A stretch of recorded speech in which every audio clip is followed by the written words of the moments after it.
நெஞ்சு வெளியே வந்துருச்சு, இனிமேலாம் வராது.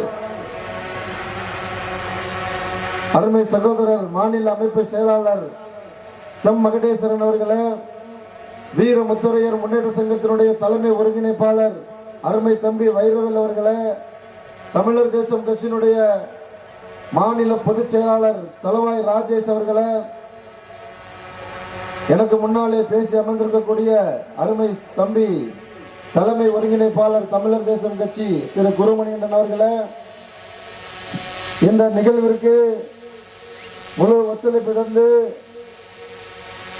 இந்த நிகழ்வு திறம்பட நடைபெற ஒத்துழைப்பு நல்கிய மாநில துணை செயலாளர் அரவிந்த் தேவர் அவர்களே, தமிழர் பாரம்பரிய விளையாட்டு பாசறையினுடைய மாநில செயலாளர் அருமை தம்பி வேடசந்தூர் ஜெய் அவர்களே, மாநில பிரதிநிதி மாரியப்பன் அவர்களே, ஒன்றிய செயலாளர் பிரவீன், ஒன்றிய செயலாளர் ஆண்டியம்பலம், ஒன்றிய தலைவர் அய்யலூர் 5வது வார்டுடைய வார்டு கவுன்சிலர் கிருஷ்ணன் அவர்களே, வடமதுரை ஒன்றிய இளைஞரணி வினோத்குமார், ஒன்றிய செயலாளர் நீர்பழனி கார்த்தி, ஒன்றிய செயலாளர் அன்னவாசல் மேற்கு தர்மதுரை, ஒன்றிய செயலாளர் அன்னவாசல் கிழக்கு சிதம்பரம், ஒன்றிய செயலாளர் விராலிமலை வடக்கு ராமச்சந்திரன், வீரமுத்தரையர் முன்னேற்ற சங்கத்தினுடைய ஒருங்கிணைப்பாளர் விராலிமலை தொகுதி மாரிமுத்து, மணப்பாறை ஒன்றிய செயலாளர் முத்துசாமி, நகர செயலாளர் லோகநாதன், மருங்காபுரி வடக்கு ஒன்றிய செயலாளர் முத்துக்குமார், மருங்காபுரி தெற்குடைய ஒன்றிய செயலாளர் உதயமணி,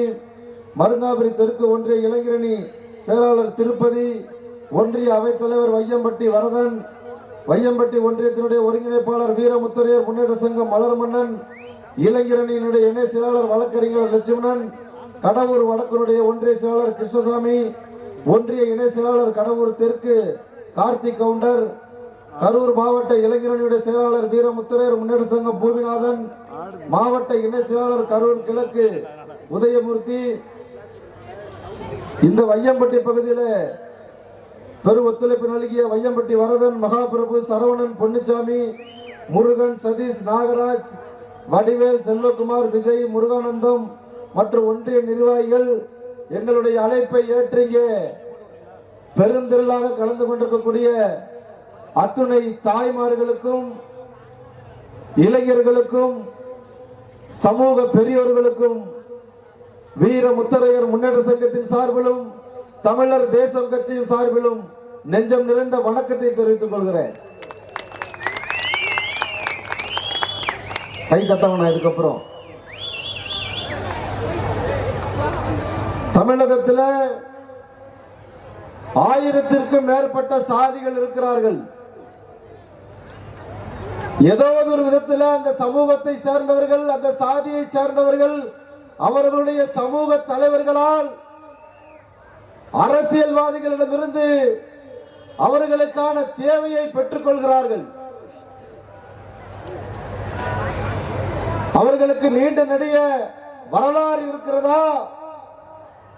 அவர்கள் ஒரு பேரரசரை காண்பித்து அந்த பேரரசருடைய வயது 1348 முடிஞ்சு 49 நடக்குது அப்படின்னு தமிழகத்தில் முத்தரையர்களை தவிர வேறு எந்த சமூகமாவது ஒரு பேரரசரை காண்பித்து சொல்ல முடியுமான்னு கேட்டா வாய்ப்பில்லை ராஜா, அப்படிதான் சொல்லணும். வரலாறு பெரியது. இந்த சமூகத்தினுடைய வரலாறு, பாரம்பரிய, பண்பாடு எல்லாமே தலை சிறந்தது. இந்த சாதிகள் எடுத்துக்கொண்ட அரசியல் பாதைதான் மிக மிக தவறு. ஒரு கிராமத்துல போய் ஒரு வயசான பாட்டியை கூப்பிட்டு எதுக்குமா போன முறை ஓட்டு போட்டேன்னு சொன்னா கண்ணு தெரியல ஒரு தம்பியை கூட்டிட்டு போக சொல்லி ரெட்டலையில கைய வைக்க சொன்னேன்னு சொல்லுவாங்க. ரெட்டலை சின்னத்துல கைய வைக்கப்பா அமுக்குறப்பான்னு சொல்லுவாங்க. அது மாதிரி பாதி பேர் அதற்கடுத்து உதயசூரியன்ல கையை ஓட்டு போட்டிருப்பாங்க. மாறி மாறி திராவிட கட்சிகளுக்கு வாக்களித்தோ என்ன பலன் கண்டோ? என்ன பலன் கண்டோ? அடிக்கிறான். சிறுபான்மை சமூகம் அரசியல்ல பெரும்பான்மையா இருந்துகிட்டு நாம பெரும்பான்மையாக வாழுகிற பகுதிகளில் நம்மளை அடிக்கிறான்னு காவல் நிலையத்துக்கு போனோம்னு சொன்னா, எந்த சமூகத்தை சேர்ந்தவன் நம்மளை அடித்தானோ உதைத்தானோ பயமுறுத்தினானோ அதே சமூகத்தை சேர்ந்தவன் அந்த காவல் நிலையத்தினுடைய காவல் ஆய்வாளரா, காவல் நிலையத்தினுடைய சார்பு ஆய்வாளரா, அந்த காவல் நிலையத்தினுடைய கடைநிலை காவலரா இருக்க எங்க நியாயம் கிடைக்கும்? ஆனா நாம காலங்காலமா யாருக்கு வாக்களித்தோம்? இந்த நாடு சுதந்திரம் அடைந்து தேர்தல் நடந்தது யாருக்கு வாக்களித்தோம்னா ரெட்டலைக்கு உதயசூரனுக்கு மட்டும்தான் வாக்களித்தோம். காலங்காலமா நம்ம வாக்களித்தும் அந்த இருவரும் திராவிட கட்சிகள் இந்த முத்தரையர் மக்களுடைய வாழ்வியலை மாற்றுவதற்காக ஏதாவது சின்னதா அப்படி கிள்ளி போட்டானான்னு கேட்டா இல்லை. சாதாரண விஷயம், அடிச்சா கேட்கறதுக்கு ஆள் இல்லை. வீர முத்தரையர் முன்னேற்ற சங்கம் வருவதற்கு முன்னால் இந்த சமூகத்தை அடித்தால் கேட்பாரற்ற சமூகமாக தமிழகம் முழுக்க இருந்தது. இப்பவும் பாத்தீங்கன்னா கடலுக்குள்ள போய் மீன் பிடிக்க போகல, கடற்கரை ஓரத்துல போய் ஒரு வயதானவர் மீன் பிடிக்க போனார். அந்த வயதானவர் அடிச்சே கொள்றான். ஐயா, தஞ்சை மாவட்டத்தில் அடிச்சே கொள்றான். ஒருத்தர் ஒயின் ஷாப் பக்கத்துல நிக்கிறாரு. அதுக்கு 2 மாசத்துக்கு முன்னாடி வீரையன்னு சொல்லிட்டு அதே தஞ்சை மாவட்டத்துல கலால் காவலர் சொல்லுவான். சாராயத்தை தடுக்கிறதுக்காக ஒரு காவலர் அரசாங்கமே விற்பான். அரசாங்கமே என்ன பண்ணுவான்? போன கூட்டத்தில் தம்பி வைரவேல் சொன்னா ஊத்தி கொடுப்பான், ஊதி பிடிப்பான். எங்க ஊத்தி கொடுப்பான்? அரசு மதுபான கடையில ஊத்தி கொடுப்பான். ஒரு 100 மீட்டர் தள்ளி ஊதுறான்னு சொல்லி பிடிப்பான். அது ஒரு காவலர் போட்டு அடிச்சு அவரை மிதிச்சு நெஞ்சில என்ன கொலவெறி கேட்கறதுக்கு நான் ஒன்னையெல்லாம் கொஞ்ச காலம்தான் திருப்பி தான் அடிச்சுக்கிட்டு இருக்கோம்ப்பா, திருப்பி அடிட்டு தான் சொல்லிட்டு இருக்கோம்ப்பா. எப்படி இந்த சமூகம் காவல்துறையால ஆதிக்க சமூகத்தால தமிழகம் முழுக்க பாதிக்கப்படுகிறது. ஓட்டு மட்டும் விலை மதிக்க முடியாத இந்த முத்தரையருடைய வாக்குகள் கொத்து கொத்தா வேணும், கொத்து கொத்தா வேணும். அப்ப மட்டும் என்ன பண்ணுவான்? அக்கா தங்கச்சின்னு சொல்லுவான், சித்தி சின்னம்மான்னு சொல்லுவான், பெரியப்பா சித்தப்பா மாமன் மச்சான்னு சொல்லி என்ன பண்ணுவான்? சிறுபான்மை சமூகம் இந்த மக்களுடைய விலை மதிக்க முடியாத வாக்குகளை பெறுகிறார்கள். சிந்திக்கணும். தாய்மார்கள்லாம் கொட்டாய் வருது, பெருசா தூக்கம் வந்துருச்சு. கவனிங்க, எவனாவது இப்படி ஒரு கூட்டத்தை போட்டு இப்படி வாய்க்கிலேயே கத்துவானா? நீங்க பார்த்திருக்கீங்களா? வீரமுத்தரையர் முன்னேற்ற சங்கமும் தமிழர் தேசம் கட்சியும் வருவதற்கு முன்னால் இந்த சமூக தலைவர்கள் எந்த இடத்திலாவது இப்படி ஒரு கூட்டத்தை போட்டு சமூகத்தினுடைய அவல நிலையை கூறியிருக்கிறார்களா அப்படின்னு கேட்டா இல்ல. நீங்க பார்த்ததில்ல. இந்த நாடு சுதந்திரம் அடைஞ்சு 75 வருஷத்துக்கு மேல ஆச்சு. முதல்ல சங்கம் ஆரம்பிச்சவன் 1906 முத்தரையர் மகாஜன சங்கம். சங்கம்னா தமிழ்நாட்டுல என்னன்னு தெரியாத காலத்துல சங்கத்தை ஆரம்பிச்சவன் நம்ம ஜாதிக்காரன் 1906. நம்ம தலைவர்கள் ஊமையா போயிட்டான். ஐயோ பேசுனா போலீஸ் பிடிச்சுக்கோ, 9:30 மணி ஆச்சு, பிடிச்சுக்கோ, வழக்கு போட்டுக்கோ, பேசுறவங்க மேல வழக்கு போடு. இதுதான் வீரமுத்தரையர் முன்னேற்ற சங்கம், தமிழர் தேசம் கட்சி. அரசாங்கத்தினுடைய அடக்குமுறைக்கு எதிராக, காவல்துறையினுடைய அடக்குமுறைக்கு எதிராக இந்த மக்களை களத்திலே நிற்க வைப்பதுதான் வீரமுத்தரையர் முன்னேற்ற சங்கம், தமிழர் தேசம் கட்சி. வேற யாரு? 50 வருஷமா ஓட்டு போட்ட ரெட்டலைக்கு கேட்டோம்னா சொல்லுவா, எம்ஜிஆர்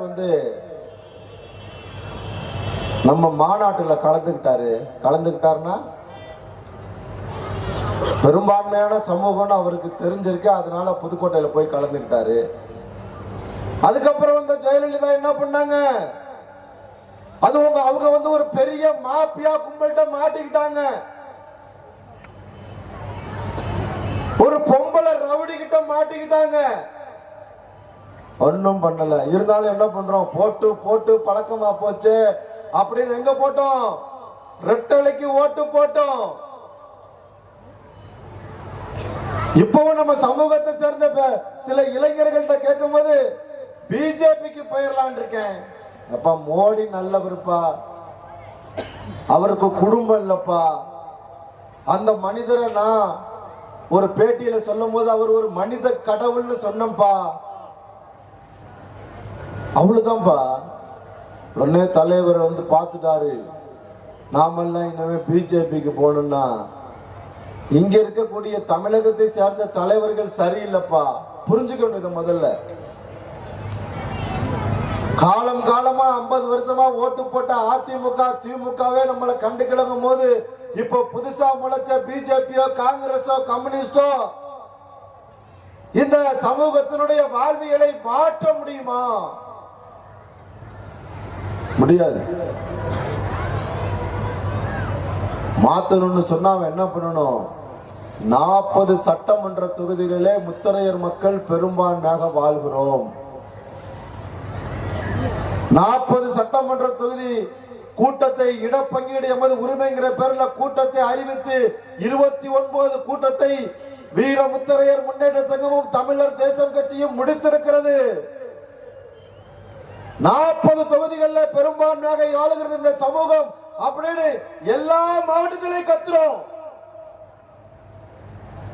மனிதாபிமானம் இருந்தா காலம் முழுக்க காலம் காலமா இந்த சாதி நமக்கு தானே ஓட்டு போடுறான், ஒன்னு அதிமுக இல்லைன்னா திமுகவுக்கு தானே ஓட்டு போடுறான்னு கடந்த தேர்தலில் ஒரு 15 தொகுதியில முத்தரையர்கள் சட்டமன்ற உறுப்பினர் ஆவதற்கு அவன் கட்சியாவது வாய்ப்பு கொடுத்திருக்கணும்ல. அதிமுகவோ திமுகவோ அவங்க கட்சியிலாவது கொடுத்திருக்கணும்ல. கொடுத்தது 5, திமுக வந்தது 4, 3. போன சட்டசபையில 7 பேர் இருந்தாங்க. பேராவூரணி தொகுதி இப்ப நம்மளை விட்டு போயிருச்சு. இதே திண்டுக்கல் மாவட்டத்தில் நத்தம் தொகுதி, நாம பெரும்பான்மையா இருக்க தொகுதி நம்மளை விட்டு போயிருச்சு. திருச்சி மாவட்டத்தில் மன்னச்சல் தொகுதி காலம் காலமாக முத்திரையர் தான் சட்டமன்ற உறுப்பினர். போச்சு. திமுக மாத்தி கொடுக்கறாங்க சிறுபான்மை சமூகத்துக்கு. இங்க நத்தம் தொகுதியிலே சிறுபான்மை சமூகத்துக்கு அதிமுகவுல மாத்தி வாய்ப்பு கொடுக்கறாங்க. அதிமுகவுல திமுகவுல ஒரு முத்திரையர் கொடுத்தாங்கன்னு சொன்னா யாராவது ஒரு முத்திரையர் வருவாங்கல்ல, மாத்தி கொடுக்கறாங்க தைரியமா. அது அதிமுகவுடைய திமுகவுடைய தைரியம் அல்ல. இந்த சமூகம் தேர்தல் நேரத்தில் சாதியம் மறந்துடுவான். சூர்யா ஒரு படத்துல மறந்துடுவான் தெரியுங்களா? எழுதி வச்சுப்பான். பார்த்துருக்கீங்களா? அந்த படம் பேர் என்ன? கட்சினிங்கிற ஒரு படத்துல மறந்து எழுதி வச்சுப்பான்.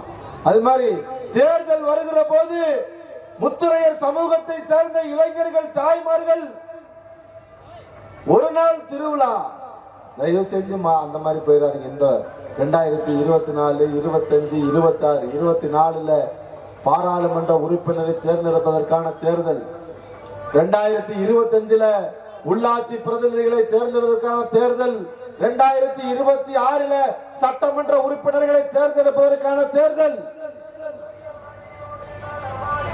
என்ன செய்ய போறாங்க? நம்ம ஆளு போய் தேர்ந்தெடுத்த என்ன பண்ண போறான்? நம்மால பஞ்சாயத்து தலைவர் என்ன செய்ய போறான்?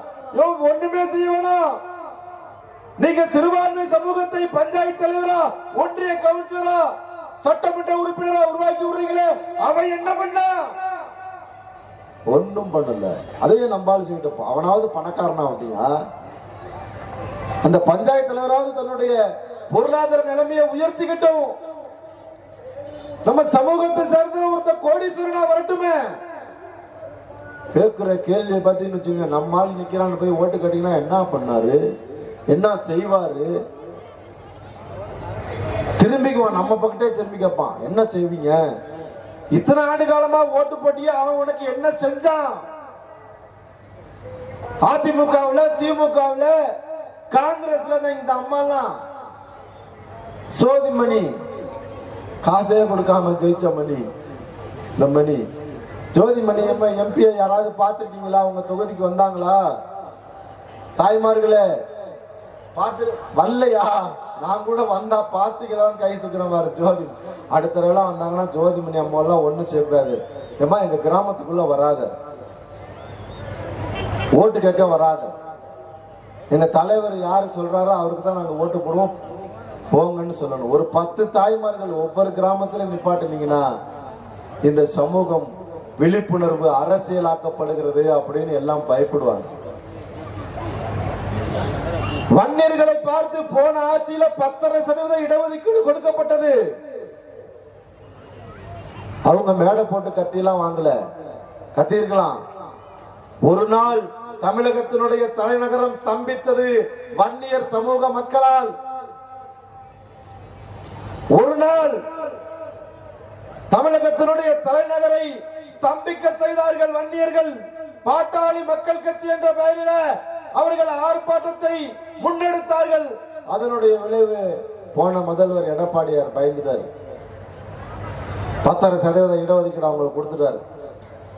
உடனே நம்ம ஆட்கள் மற்றவங்க எல்லாம் என்ன பண்ணிட்டாங்க, போராடி பஸ் மறியல் பண்ணி, ட்ரெயின் மறியல்னா நம்மளால கம்யூனிஸ்டுக்காரங்க காங்கிரஸ்காரங்க பிஜேபி காரங்கெல்லாம் ரயில் மறியல்னு சொன்னா ஒரு ட்ரெயின் நிற்கும். எப்பவுமே ஒரு ஸ்டேஷன்ல ஒரு ட்ரெயின் நின்று கிடக்கும்ல, இன்ஜின் மட்டும். அதுக்கு முன்னாடி நின்றுட்டு போய் பிஜேபி கொடியவோ அதிமுக கொடியவோ திமுக கொடியவோ பிடிச்சிக்கிட்டு ரயில் மறியல்னு பேப்பர்ல அடுத்த நாள் வந்துடும், பார்த்துருப்பீங்க. ஆனா வன்னியர் சமூக மக்கள் போயிட்டு இருக்க ட்ரெயினை கல்ல கொண்டு அடிச்சு நிறுத்துறா. எனக்கு என் சமூக மக்கள் பயன்பெற வேண்டும், என் சமூக மக்கள் பொருளாதார நிலை உயர வேண்டும், என் சமூக மக்களுடைய வேலை வாய்ப்பு வர வேண்டும் என்பதற்காக மூர்க்கத்தனமாக இறங்கி ஓடுகிற ட்ரெயினை கல்லெடுத்து அடிச்சு நிப்பாட்டி 10% இடஒதுக்கீட்டை உறுதி செய்தார்கள். அடுத்து வந்த திமுக ஆட்சியில இப்ப இருக்கக்கூடிய முதல்வர் அந்த 10% உறுதி செய்தார். போன ஆட்சியில போட்ட வளையர் புறமைப்பு வாரியம் மட்டும் அவருக்கு பிடிக்காது. எடப்பாடி கொண்டு வந்த வளையர் புனரமைப்பு வாரியத்துக்கு மட்டும் கண்டுக்கவே மாட்டாரு, மூஞ்ச திருப்பிக்கிட்டு போவாரு. ஆனா போன ஆட்சியில எடப்பாடியார் கொடுத்த 10% இடஒதுக்கீடு என்ன பண்ணாரு, அதே ஸ்டாலின் என்ன பண்ணாரு, ஆதரிச்சார். எப்படி இது நடந்தது அப்படின்னு சொன்னா, வன்னியர்கள் மூர்க்கத்தனமாக வீதியில இறங்கி போராடுவார்கள். அவர்களை பார்த்து அதிமுக திமுக பிஜேபி காங்கிரஸ் கம்யூனிஸ்ட் எந்த கட்சியா இருந்தாலும் அவர்களுடைய கோரிக்கைக்கு செவி சாய்ப்பார்கள். அது மாதிரி நம்ம வரணும்ல, உட்கார்ந்து இருக்க சேர்ல ஒரு கால்வாசி சேர் வந்து எம்டியா கிடக்கு. எப்ப நடக்கும் தெரியுமா,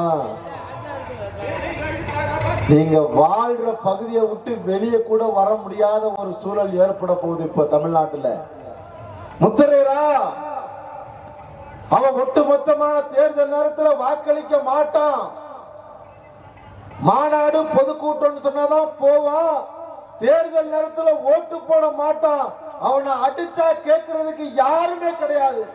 அப்படிங்கிற ஒரு நிலை வரும்போதுதான் நீங்க உட்கார்ந்து கேட்பீங்க, சொல்றபடி வாக்களிப்பீங்க. தான் நடக்க போகுது. இந்த நிலை மாற வேண்டும். இன்னைக்கு தலை நிமிர்ந்து நிற்கிறோம்.